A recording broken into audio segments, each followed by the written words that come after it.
From MTN News, this is Montana This Morning. Good Tuesday morning. It's 5:30. Welcome to Montana This Morning. I'm Victoria Hill. Thanks for starting your day with us. And Rob Griggs in for Ed McIntosh. And we have one of those amazing stretches of weather that will bring all kinds of opportunities to be outside and enjoy the changing colors of the trees, and even some of the seasonal flowers are really bright. Nice. The marigolds are the orange and yellow, is that right? Yes, they are. So they look fantastic. And with the sun angle being the way it is, all the bright colors come out. So, we're in for a pretty good day today. We're going to have a bit of wind, and it will be warmer than average, but we will endure. 55 right now, southwest winds 21 miles an hour, and we've got a stretch of wind from the northern Rockies along the Front Range down through Great Falls, and then, of course, in the upper Yellowstone Valley, Livingston, 31 mile an hour wind gusts. That's okay. 21 mile an hour sustained winds in Billings and also in Livingston. And as you can see on the radar right now, all the precipitation in the area is well north in Canada. You see a little flash over Missoula. Rob Monaco informed me, and he's correct. That's from the senatorial debate last night. There was a lot of extra hot air, so it just sort of created a little bit of a hot air plume. And that, by the way, it's okay. Things are interesting. It's kind of fun.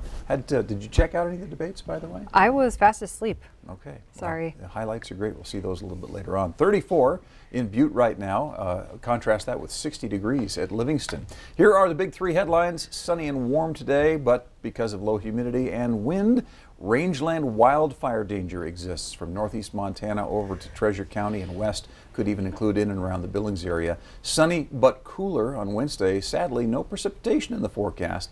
Today it'll be sunny. We'll top out at 81 glorious degrees. I'm going to be outside. And go for a little bike ride? Yeah. The motorized kind or No. the leg pedaling Might kind? do them both, but I got to get on the pedal variety so I can get a little bit of exercise. And we might roll the Harley out just to kind of blow the dust off of it. Yeah, It's going to be 81 degrees. I mean, you have to. You just never know how far into the year you'll be able to do such a thing. It snows anytime now, so you got to ride it when you can. Let's go with it. Yep. All right, Rob, thank you so much. I will get on to the news. Terrific. Our top story this morning, one man is dead and both police and fire officials are investigating after a house fire on Billings West End. The body was found in a bedroom heavily damaged by the flames on Monday afternoon. Officials say the fire caused around $100,000 in damages to that room and the living room at 3309 Tahoe Drive. The causes of the man's death and the fire are being investigated. The coronavirus has dominated the year 2020, changing everyday life for hundreds of millions of people around the globe. And although work on a potential vaccine is underway, health officials say the pandemic still poses a serious threat. CNN's John Lawrence reports. There are more than 1 million confirmed COVID-19 deaths worldwide, according to Johns Hopkins University. I didn't get to say goodbye to my mom or my dad, no.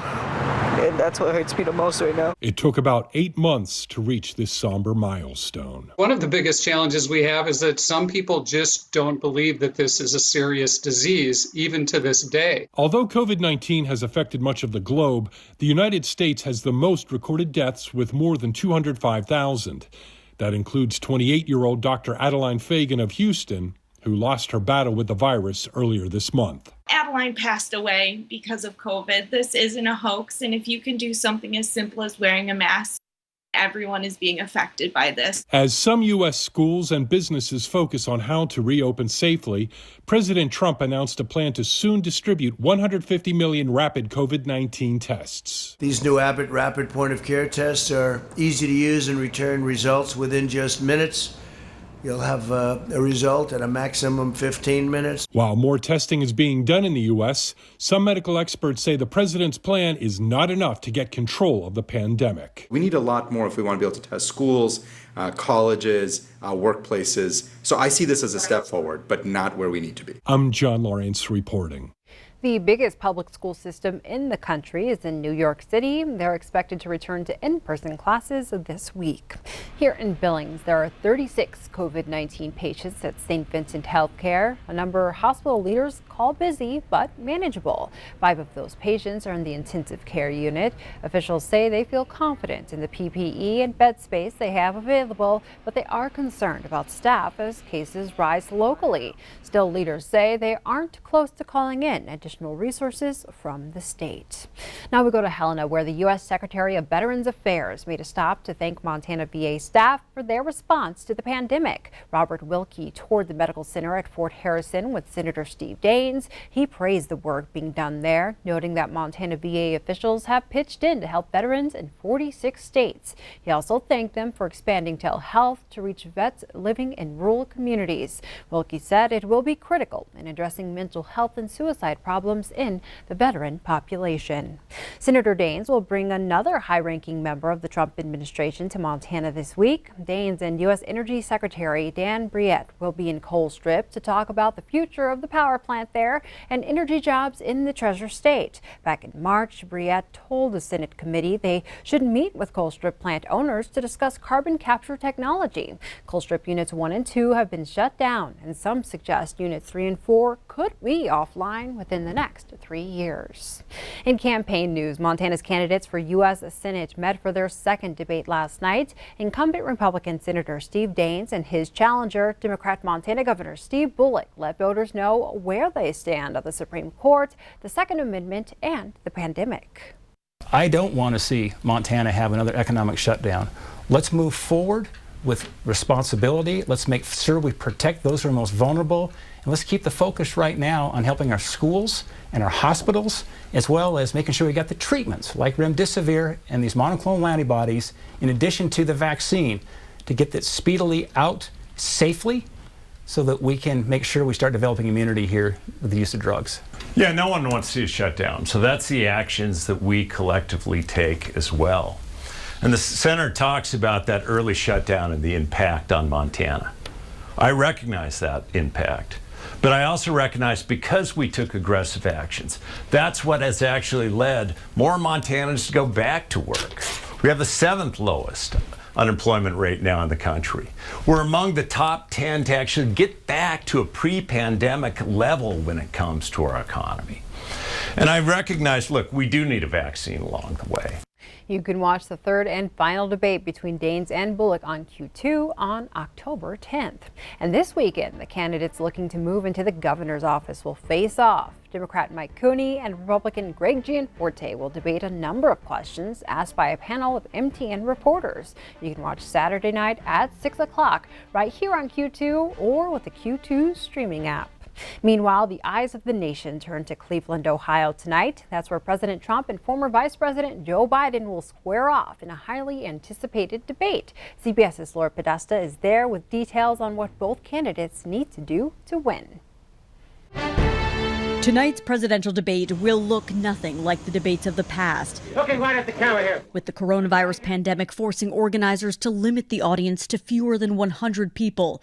And President Trump and Joe Biden won't shake hands. Are you better off than you were 4 years ago? Both men will try to land that defining moment to sway voters, especially ones here in the swing state of Ohio. The economy. We have got to get the economy back on. Biden's message in the 2008 vice presidential debate is similar to the one he's using today. The middle class has gotten the short end. The wealthy have done very well. It may pack an additional punch after a New York Times report that President Trump paid just $750 in federal income taxes in 2016 and 2017. Meanwhile, Mr. Trump is remembered for his attacks on Hillary Clinton 4 years ago. Such a nasty woman.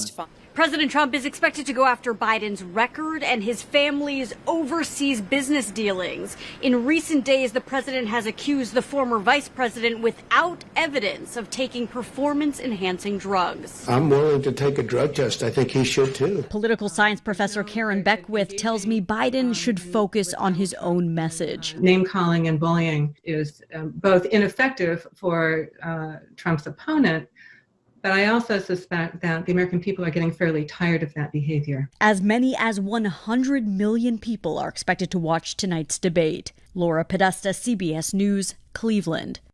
Tonight's debate is set to run 90 minutes. President Trump and former Vice President Biden are scheduled to debate again on the 15th and again on the 22nd of October. House Democrats finally unveiled the new COVID relief program they've been discussing. Their $2 trillion aid measure would bring back the $600 a week federal unemployment benefits and send a second round of $1,200 checks to most people. It would give $436 billion to state and local governments and $225 billion to colleges and universities. It's unclear if Senate Republicans will approve any of the proposal.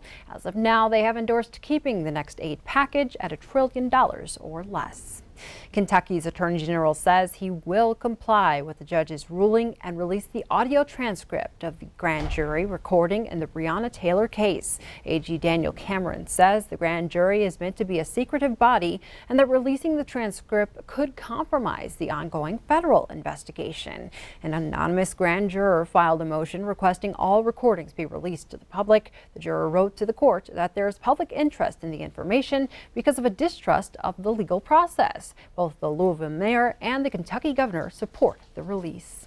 Turning to Fire Watch, devastating wildfires continue to rage across California, with several new ones sparking in the Napa Valley. One wildfire is leveling a large chunk of California wine country and prompting more evacuations. To make matters worse, forecasters warn of dry air and high winds in the coming days. More than 8,100 wildfires burned in California this year, destroying nearly 4 million acres. That number is 26 times higher than this same time last year.